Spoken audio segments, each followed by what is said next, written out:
Good afternoon from the farmer's garden. I'm one of the farmers, and this is our garden.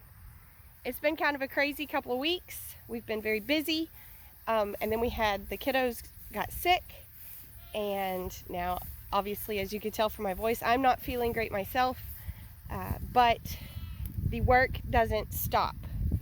And unfortunately, with just the two of us, occasionally we do have to just say good enough is good enough. And that's what we had to do some this weekend. So the peas and the sweet corn have not been checked since Friday. The peas have not been picked, and we've not checked the sweet corn since Friday. So I'm going to be checking all of those things now, and the okra.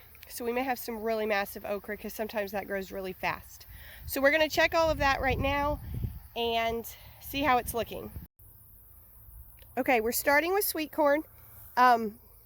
This is our back garden, is kind of what we call this. This field has not been a garden maybe ever, but certainly in a long time. It's been a cow pasture, and so weeds have been a real issue in this one. You can see the weeds are really bad, and we also cannot irrigate this one. This is the one that the black beans came out of, that they were too drought stressed. But I'm checking corn now. And it looks like, according to the fire ants, our corn is about ready. So, yeah, we're going to let them keep that one.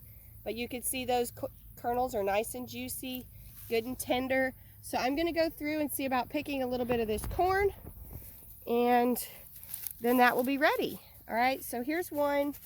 Now, this is non-BT corn, meaning this could have earworms in it, and in fact, likely does have earworms in it. And we may also have some smaller cobs, again, because of the drought stress on them. But I'm going to go through and pick those, and then I'll get to peas in just a little bit. So corn first, and I'll have to put the camera down because I'm not that talented. But I'll show you what I get picked here in a few minutes. All right, so I just finished picking. Drought stressed is an understatement. These cobs are tiny. Out of the whole thing, I got 2 cobs that are the size that I would normally sell.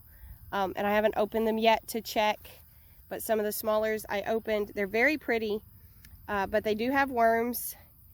And like I say, they're just teeny tiny. And this brings me to a point, something that is kind of my pet peeve, and as long as you're watching me on YouTube, I'll just go ahead and share it with you. When people say farmers are in it for the money, y'all, this is life for farmers. We're not getting any money back out of this, okay? Those 2 cobs we'll probably just eat. We'll probably end up eating all of it, actually, because there's just not enough here to sell. But the seeds are already in the ground. The time is already spent on it. The diesel for the tractor going through, all the things are already spent. And there's no money there. And that's not just for us growing this for farmers markets. That's commercial farms with thousands of acres. If they get a hailstorm and it knocks out their whole crop, if they get a drought, or if it's flooded out or whatever, the money's already in the ground. The seeds are there. It's not like we could go back and start over and do this again. This is definitely the hard part of farming, is putting it in and waiting and watching to see what will happen,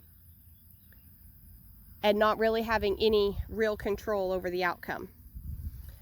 So I guess we'll drown our sorrows in sweet corn for one meal anyway, and it's on to the next group.